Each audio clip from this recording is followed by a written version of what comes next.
Salve, galera! Vamos para mais um React com o professor Xandão. E bem, hoje a gente vai falar de um caso que está se alongando há alguns meses e que o desfecho todo mundo já sabe, né? Vai virar pizza, não vai dar em nada, porque está justamente lidando com a alta cúpula da classe política, da classe dominante brasileira. Porque o poder político ele deriva do poder econômico. Então, no sistema capitalista, quanto mais dinheiro você tem, você acaba inevitavelmente conseguindo também converter esse poder econômico em poder político. E aí, quando você consegue converter o poder econômico em poder político, você consegue ainda mais poder econômico. Então, existe um espantalho que foi criado de que o Estado atrapalha o empreendedor. Sim, o Estado atrapalha o pequeno empreendedor, o médio empreendedor. Agora, o Estado é peça fundamental para o grande empreendedor, para o grande capitalista. Porque sem o Estado, esse grande capitalista não consegue fazer aquelas licitações fraudulentas, ele não consegue selecionar a própria empresa para fazer determinado serviço para o Estado, enfim. Tá? O Estado é uma peça fundamental para o desenvolvimento econômico dessas grandes empresas, desses grandes grupos econômicos e tudo mais. Tá? Eu estou falando aqui do caso do Banco Master, beleza? A gente vai reagir ao vídeo do Mamãe Falei, discorrendo sobre o caso. E antes de mais nada, eu já quero agradecer quem está contribuindo com o canal. Quero agradecer quem está comentando, quem está mandando mensagem. O apoio de vocês é fundamental. Então eu tenho o Pix aqui em cima, tem o QR Code dos meus cursos. Sem mais delongas, bora lá para o vídeo. O núcleo operacional, e tem notícia sobre ele, tá? Inclui ainda Fabiano Campos Etel, cunhado de Vorcaro e responsável pela operacionalização de pagamentos e contratos simulados. Que inclusive, E Mário... só um parêntese aqui, ó. A gente vai falar dele, já. Segura aí. Segura aí. E Marilson Rosendo da Silva, policial federal aposentado que, segundo a PF, utilizava experiência e contatos na área policial para obter informações sigilosas e realizar vigilância clandestina. Não, inclusive tem até o sicário, que ele era tipo um capataz, assim, um capitão do mato. A função do sicário na operação do Banco Master era justamente intimidar concorrentes, intimidar adversários, opositores. Tipo, é uma questão de máfia. A gente não tá lidando apenas com um cara que era corrupto, não, é uma máfia mesmo, estruturada, que talvez a gente nem consiga chegar a todas as atrocidades que estavam sendo cometidas, né? Talvez a gente descubra uma pequena parte das atrocidades. Porque, imagina, né? Os caras, obviamente, tomaram certos cuidados.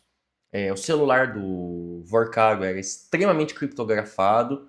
Então, muita coisa com certeza não vai ser descoberta. Só que a gente já está conseguindo ter dimensão do tamanho da operação do cara, da sujeira que envolve ministros do STF, que envolve deputados, que envolve, elite da classe dos concursados do judiciário brasileiro. Cara, tenebroso. Né? Eu vou contar um negócio pra vocês, cara. Esse negócio de proteção de dados é um negócio muito sério, tá? Eu tenho um amigo policial que ele falou, cara, uma época era comum na polícia, era bem comum isso. O cara, sei lá, o cara viu uma gata na academia. Aí o cara era policial civil. Ele pegava, puxava ali os dados dela pela placa ou algo assim, pegava o telefone da pessoa e mandava mensagem. Né? Isso agora, cara, tá absolutamente rastreável. Então, por exemplo, vamos supor que, o cara viu a Ana na academia, gostou dela, mandou uma mensagem. A Ana denuncia, o sistema consegue rastrear quem foi, nos últimos tempos, que buscou informações da Ana. Mas a Ana é investigada? Não. Peraí, por que o Joãozinho então buscou informações dela? Mano, por que você buscou informações dessa pessoa aqui? Né? Então, eu vou falar pra você, mano. Eu acho que vai rastrear, vai pegar um monte de peixe pequeno, que vai delatar os grandes até... Lei de proteção de dados é uma coisa que foi necessário haver uma rigidez cada vez maior, porque havia muito vazamento de dados e algumas empresas já se adaptaram muito bem a esse quesito e outras empresas ainda deixam a desejar.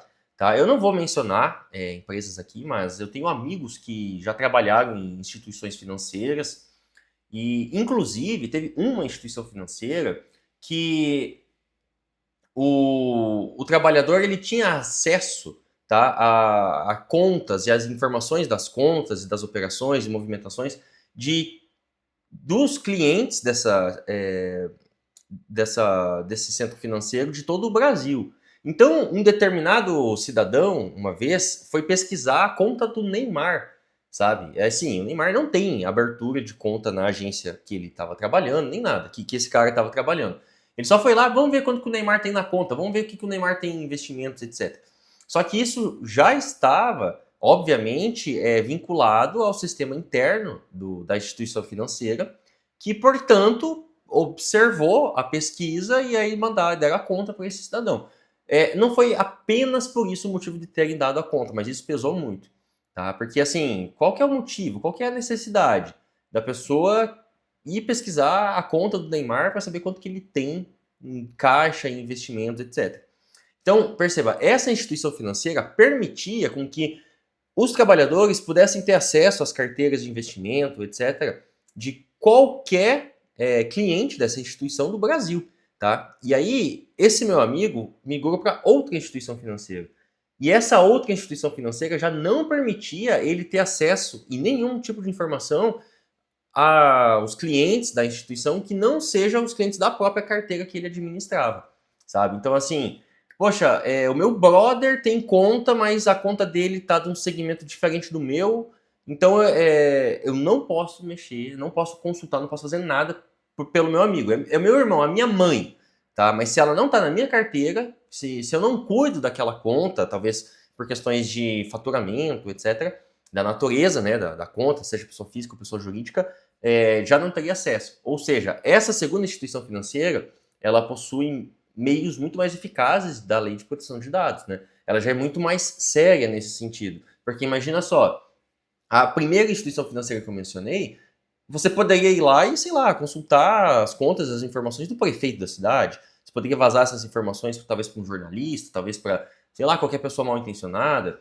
por uma grana, né? E isso pode ocasionar diversos problemas muito graves para aquela pessoa, seja o prefeito, seja qualquer outra pessoa comum, enfim. Então, houve uma necessidade, está acontecendo, né, essa necessidade de estabelecer maior rigidez para as pessoas não fazerem merda. E daí imagina só, né, o sistema da polícia e tudo mais. Então, hoje em dia tá tudo ficando rastreado. Então, você vai fazer uma pesquisa aleatória, por quê? Né? Isso é muito bom que esteja assim. Chegar no Vorkara, esse cara tá mais enrolado do que nunca. E eu acho que a única saída pra ele vai ser delatar o ministro. Irmão, se isso acontecer... Ó, Igual aconteceu, por exemplo, no caso do processo do Bolsonaro, né, do golpe, porque havia a BIM paralela, aquele tal de Ramagem, né, era o chefe dessa pasta, digamos assim, da BIM paralela, e ele fez pesquisas e depois puderam constatar que fizeram investigações, que fizeram rastreamento de pessoas de forma ilegal. Tanto é que o advogado do Ramagem usou como argumento a seguinte coisa: foi feito irregularidades, mas não foi o Ramagem, porque esses dados eles são, né, totalmente rastreáveis. Então ele tentou argumentar que não tinha sido o réu, o Ramagem, que havia feito as pesquisas, mas de fato, ele afirmou, né, que alguém foi pesquisar, por exemplo, informações do Jean Willis, do Guilherme Boulos, né? Foi o que saiu lá na investigação, enfim. Então, do tribunal, que eu assisti na íntegra e foi muito massa, porque eu aprendi muito sobre o sistema jurídico brasileiro, sobre o processo brasileiro, e fiquei por dentro também do que de fato aconteceu na trama golpista. o STF é corporativista. Mas eu não duvido que isso chegue a um ponto em que os outros ministros falem assim, cara, não dá pra segurar, velho. Não dá pra segurar. É muita prova, é muita pressão. Vamos ter que jogar um pro sacrifício, cara. Vamos. E isso é complicado, porque o Dias Toffoli tá atolado até o pescoço com aquele hotel Taiaiá dele. Não tem como o Dias Toffoli escapar, assim, ao meu ver, tá? A Polícia Federal já deu a entender que Dias Toffoli é um bandido e que ele deveria estar sendo investigado. No entanto, eu tenho certeza que o Dias Toffoli não é o único que está enrolado nesse esquema, tá? A gente sabe que a mulher do Alexandre de Moraes tinha um contrato milionário, de um contrato de um processo ali, de um serviço bem meia boca, que não tem o menor cabimento, tá? Então, assim, é óbvio que tem um litígio, um conflito de interesses, que tem coisa suja por trás, é óbvio isso daí. Então, se forem queimar o Dias Toffoli, que é o que tá mais sujo, o Dias Toffoli vai falar, meu, tá, então é só eu que vou cair, eu vou levar junto o Alexandre de Moraes também. Por que ele vai ficar impune e eu não? Tá entendendo? Ou seja, eu acho difícil eles queimarem alguém, porque não tem como queimar uma pessoa só. Uma vez que uma pessoa queimada, ela vai arrastar os outros, isso é óbvio, sabe?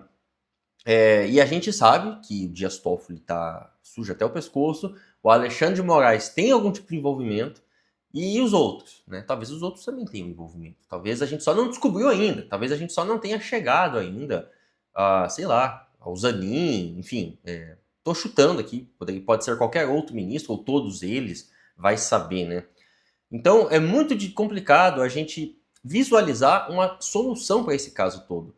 Porque na justiça de um sistema burguês, da democracia burguesa, isso não tem como dar certo, uma vez que o poder econômico depende do poder político. Portanto, é óbvio que a quantidade de grana que rola por trás desses caras, a rede de apoio, a rede de networking deles, isso faz com que eles tenham muito poder. E esse poder ele tem representatividade no ofício que esses caras mesmo executam, que é ser ministro do STF, sabe?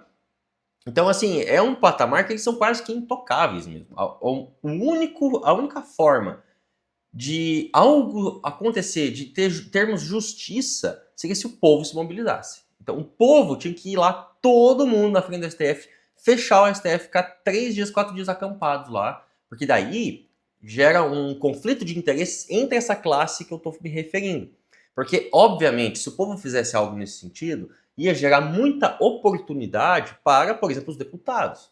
O deputado que abraçasse a causa, que fosse lá com o povo, esse cara com certeza poderia levar as eleições, inclusive, agora esse ano. Tá? Então, esse conflito de interesses ia colocar uns contra os outros, porque tem uma panelinha de corrupção aqui, outra panelinha ali. Então, se o problema tá nessa panelinha aqui, do caso Master, e aí políticos de outra panelinha estão livres desse processo, desse imbróglio todo, ele pode muito bem vir aqui se posar de defensor, de bom samaritano e conduzir a população. E é assim que acontece. Porque eu parto do seguinte pressuposto: não dá para confiar em ninguém, principalmente nessa classe política. E não dá para confiar justamente porque é muito tentador, tá entendendo? Você já se perguntou, se fosse você no lugar dos políticos, se você ia continuar com a reta medida da ação, se você ia continuar honesto? Isso é muito fácil falar aqui de fora, condenar o vagabundo, etc, etc, etc. Mas e se fosse você lá, tá entendendo? Para ganhar milhões, milhões, milhões, para ter a vida dos seus sonhos, para garantir a vida dos sonhos do seu filho, da sua filha, do seu neto, do seu bisneto, sabe? É complicado, cara. É um exercício de autoconhecimento, é um exercício de coragem. Você olhar para essa questão e você bater no peito e falar, mano, eu vou investigar, eu vou tocar na minha ferida para verdadeiramente descobrir se eu ia me inclinar para fazer corrupção ou para entrar em qualquer fraude ou não, sabe? Então eu acho que esse desafio é muito importante e, sobretudo, eu acho que quem faz essa indagação e quem reflete e quem fica na incerteza do tipo, não sei como seria o meu posicionamento, essa pessoa tem menos chance de se tornar um corrupto do que aquela que afirma de antemão, não, eu jamais ia me corromper, não, eu sou honesto, não, eu não ia me envolver com vagabundo. Eu acho que esse cara é muito mais fácil lá na hora virar casaca e mudar virar pro lado dos bandidos do que permanecer com a moral e com a índole intocável. Porque eu acho que exige muita reflexão esse assunto. E vira demagogia, né? Você bradar contra corruptos, contra vagabundos. Só que e aí? Quantas oportunidades você já não teve de prejudicar alguém, de furar uma fila e você abraçou? Né? E são oportunidades que pouco te agregam, pouco te dão resultado. Agora, imagina a oportunidade de, sabe, enriquecer mesmo, de ter poder. O poder é um vício, tá? E aqui eu acho que a gente pode mencionar até Friedrich Nietzsche. Vontade de potência, meu amigo. Você adquire poder, você quer mais poder. Você adquire dinheiro, você quer mais dinheiro. Você adquire uma posição, você quer uma posição ainda mais elevada, sabe? Tesão que quer mais tesão e assim por diante. Então, talvez você negue a primeira oportunidade, a segunda, a terceira, a quarta, mas e aí? Na 20ª, você vai negar também? Eu acho que é o que acontece com muitos desses caras, com todos eles. Por isso que eu parto da seguinte premissa. Todos esses caras são corruptos, não dá pra confiar em ninguém, porque a tentação é muito grande. Então, eu tô, sabe, entenda, eu tô indo numa questão mais de natureza humana, de psique humana e de oportunidades.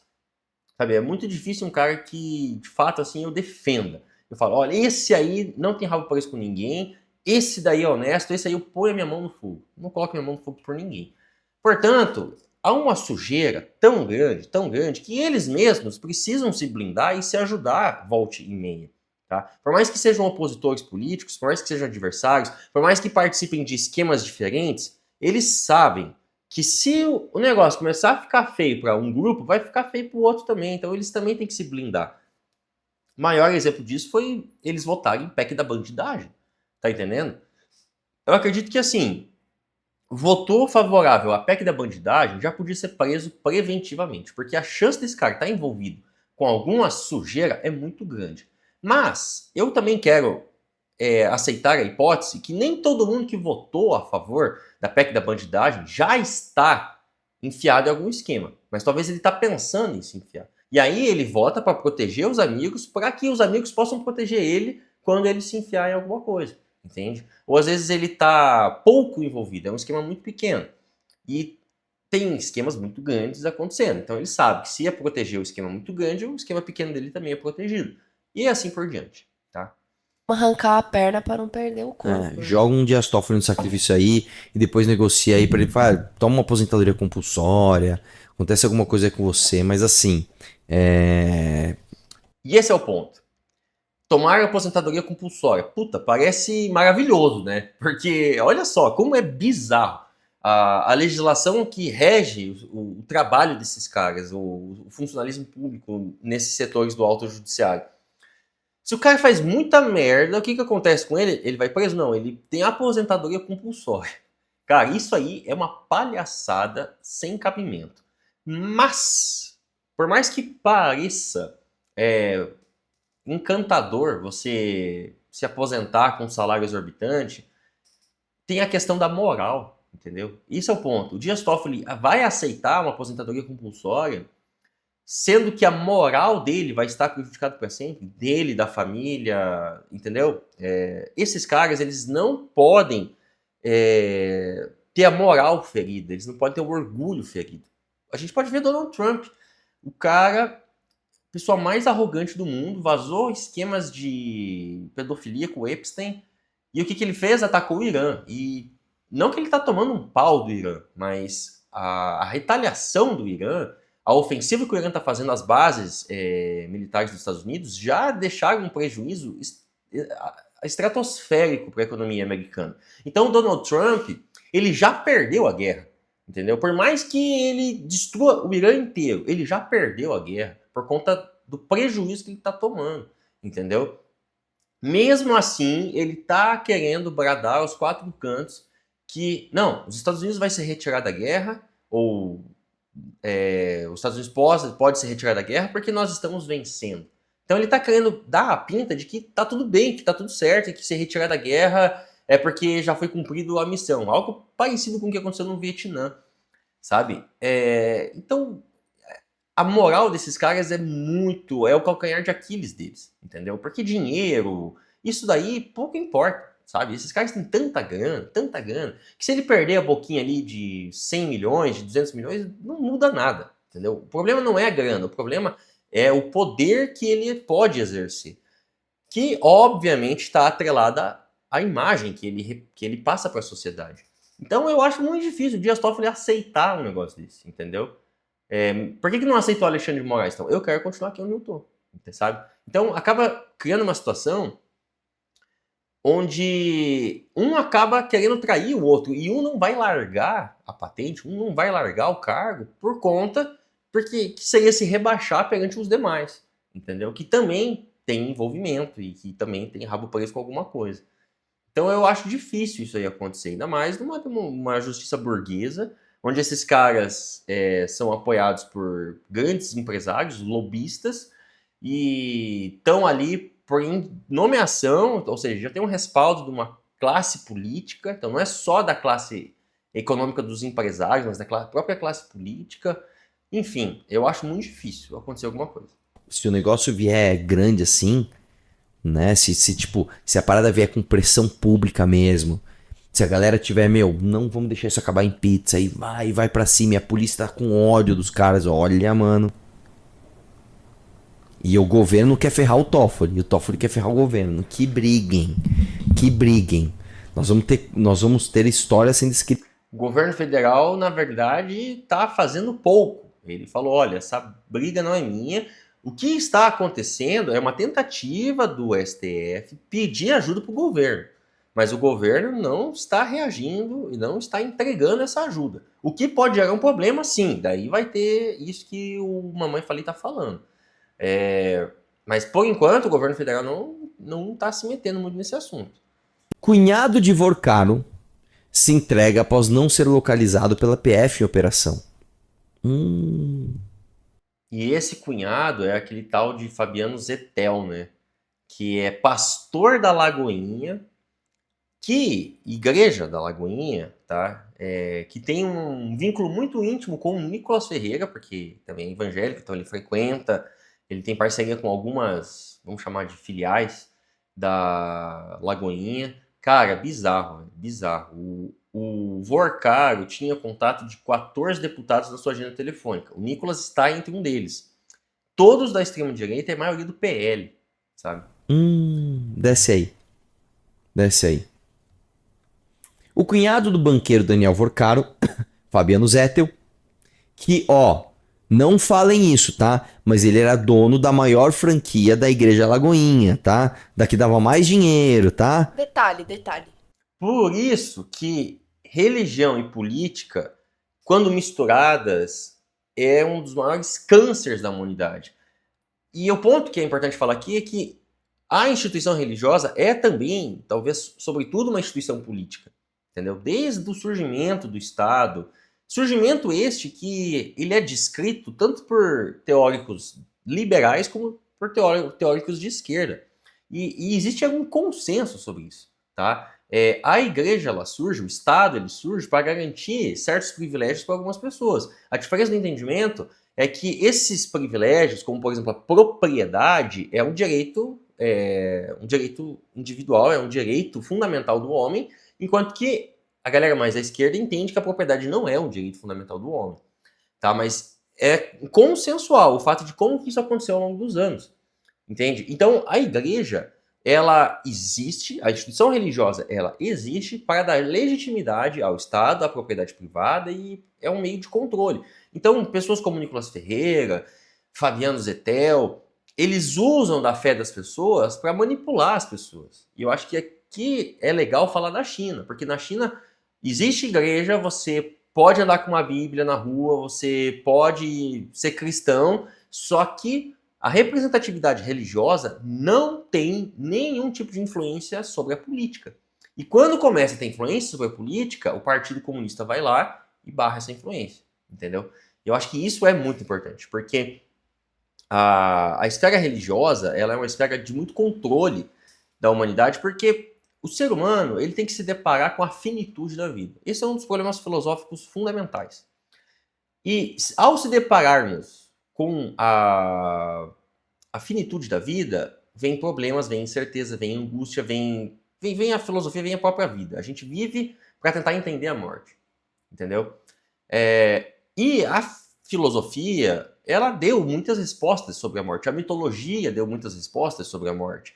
A arte dá respostas sobre a morte. Mas a religião também dá respostas. E a resposta da religião, principalmente a resposta do cristianismo, é uma resposta muito convincente. É uma resposta que nos promete muitas coisas, que é muito sedutora, entendeu? E esse é o ponto do porquê que nós somos cristãos e não gregos. Porque, afinal de contas, a mitologia grega, os deuses gregos, eles foram dominantes por, sei lá, 8 séculos. E por quê que a gente, depois de um tempo, de uma hora para outra, viramos cristãos? Por que a gente não continuou levando adiante a cultura grega? Né?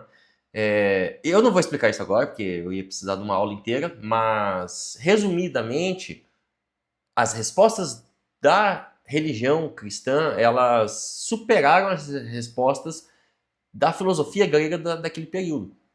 Então, a religião é um forte instrumento de controle social. E vamos lembrar de Voltaire: se Deus não existisse, seria necessário inventá-lo. Cara, isso aqui é brutal. Isso aqui já diz tudo. Eu acho que eu não preciso nem ficar explicando. Se Deus não existisse, seria necessário inventá-lo. Porque a simples imagem, a simples ideia, a simples possibilidade de Deus já é um fator de controle social, de apaziguamento do transtorno, da angústia humana e assim por diante. Então esses caras, eles têm a faca e o queijo na mão. Eles têm uma legião de pessoas que estão hipnotizadas pelo discurso religioso, e você pega essas pessoas, você pega esse discurso e você adiciona pitadas políticas. E aí agora políticas partidárias, onde a gente consegue ver com clareza essa união entre política e instituição religiosa, e a gente entende que religião sempre foi uma instituição política, na verdade. Tá? E aí eles controlam, eles mentem, eles desviam dinheiro, porque as próprias autoridades, a própria opinião pública, tem muita dificuldade em olhar para uma igreja, para um pastor e falar que é vagabundo, entendeu? Eu tenho certeza, cara, se começasse a passar o pente fino em todas as igrejinhas aí de bairro, principalmente essas que têm uma estrutura maior, que tem representantes ali, pastores, etc., com mais grana, cara, eu tenho certeza que tem corrupção de tudo que é tipo, entendeu?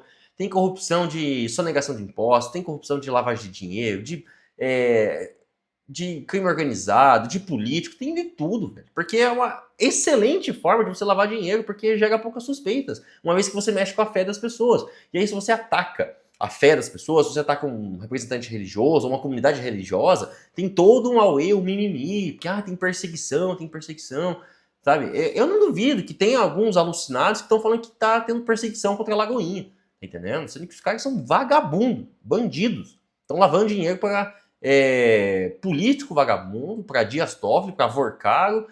Você acha que não lava dinheiro para PCC também? Você acha que não lava dinheiro para Comando Vermelho também? Então, assim, é um ótimo negócio. Você abrir uma igreja, você ser amigo de pastor e lavar dinheiro dessa forma. Isso aí. Não falem isso, tá, pessoal? Por favor, não falem isso, senão o Nicolas não vai poder fingir que ele tá afim de combater esse escândalo, tá? Se entregou ao PF. Tipo, pessoas como o Nicolas Ferreira, eu duvido que algum dia na vida, caso ele venha a ser presidente, ou sei lá, ele vai querer mexer com a igreja, entendeu? Ele vai deixar do jeito que tá, vai estar rolando corrupção pra caralho e não vai mexer. PF, após ser alvo e não ser localizado durante a nova fase da Operação Compliance Zero. Muito interessante, tá? Peraí. Aliás, ele não tinha sido liberado disso? Eu não lembro agora. Lê aí. Vamos ver se fala alguma coisa pra ti. A prisão de Daniel Vorcaro, cumprida pela Polícia Federal nesta quinta-feira, ocorre no mesmo dia em que o banqueiro prestaria depoimento à CPI do crime organizado no Senado Federal. É engraçado, né? Uns chamam de CPI, outros de CPMI. É CPMI, velho. Eles não sabem a diferença. É CPMI, vamos lá, pessoal. CPMI é Comissão Parlamentar, Parlamentar Mista de Inquérito. Ou seja, não é só deputado e nem só senador, são deputados e senadores, tá bom? Que, aliás, eu queria lembrar agora qual é o critério para uma CPI se tornar CPMI. Eu não lembro exatamente, tá? Mas vamos lá. Falou e não falou nada. O colegiado esperava a presença do Dani do Baster para prestar esclarecimento sobre o envolvimento da instituição financeira. A convocação de Vorcaro havia sido aprovada na semana passada após requerimento do Alessandro Vieira. Nesta terça-feira, o ministro André Mendonça, do STF, atendeu ao pedido da defesa de Vorcaro para que o empresário fosse dispensado da obrigação de comparecer. Falei para você? Foi Mendonça quem também autorizou a prisão do banqueiro nessa quarta-feira. Engraçado que ele foi preso segurando uma bíblia, né? Ele tá segurando uma bíblia? Sim. É ridículo, né, cara? Os caras, mano, pensa o seguinte. O cunhado dele ganha um monte de dinheiro enganando otário em igreja. Falando, não, doa aqui pra Lagoinha, que Deus vai te dar um milagre. E a galera, pá, doando. Ah, vou ser preso, mano. Pega uma Bíblia aí só pra tentar pôr uma semente, né? Mano, por isso que tem que tributar a igreja, tributar pesado, tá entendendo? Tem que acabar com essa farra. E aí, olha só, né? Isso é, na verdade, é até inteligência, porque você pega um apelo popular, você pega algo que as pessoas se identificam, que as pessoas zelam, o fato da religiosidade, e aí você vai ser preso com uma Bíblia, entendendo? E você pode achar que é algo pequeno, e você talvez, assim como eu, não tenha caído, tá? Mas tem resultado um negócio desse. Isso aí dá resultado. Isso aí ajuda na opinião pública, isso daí faz com que as pessoas tenham dó, porque o cara é religioso, porque o cara não sei o quê, nossa, vai se virar aquele pastor, não sei o quê, blá blá blá. Cara, é complicado, velho. Enquanto a gente não desassociar o poder da esfera religiosa com o poder da esfera política, a gente vai ter esses problemas, tá? Mas o caso do Banco Master, de novo, aqui agora só para fechar o vídeo, é um caso que engloba muitas esferas, muitas instituições diferentes.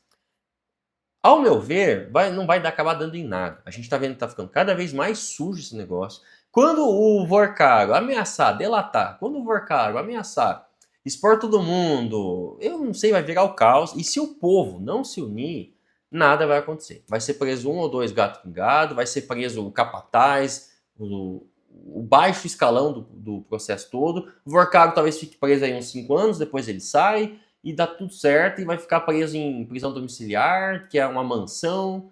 E, porra, velho, é tipo aposentadoria compulsória, né? É o pior que acontece com esses caras, é isso. Por isso que no Brasil o crime compensa, velho. Esse tipo de crime aí compensa demais. Porque eles são impunes. Porque nada, de fato, acontece com esses caras, entendeu? Eu queria viver no Brasil em que esses caras fossem presos lá no cadeião, entendeu? Para ficar numa cela que cabe 10, mas para ficar em 40.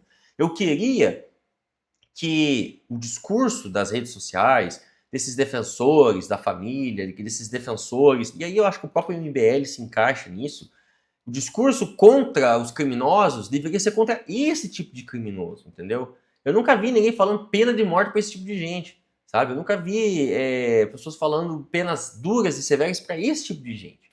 Eles falam para os coitados da periferia, mas para esse cara tem uma máfia que tinham pessoas responsáveis por intimidar pessoas, por coagir pessoas, que com certeza já mataram pessoas, que a gente vai ter que descobrir, e talvez a gente nem consiga descobrir exatamente. Então, esses aí são os verdadeiros bandidos. O problema do Brasil, da criminalidade, não é porque existem pessoas que moram na rua, não é porque existem pessoas da favela. O problema são esses caras, entendeu? Esses caras que lavam o dinheiro, por exemplo, do Comando Vermelho. Você subir o morro e matar meia dúzia de traficantes não combate o Comando Vermelho, não combate o PCC. Agora, você pegar o dono de um banco, como o Banco Master, que lavava o dinheiro com essa galera, aí sim. Entendeu? Interceptar a grana dessas organizações é a única forma efetiva de combater a criminalidade, combater toda essa porquice que acontece no Brasil. Mas, beleza? Obrigado por quem chegou até aqui. Deixe seu comentário, se inscreva no canal e até a próxima.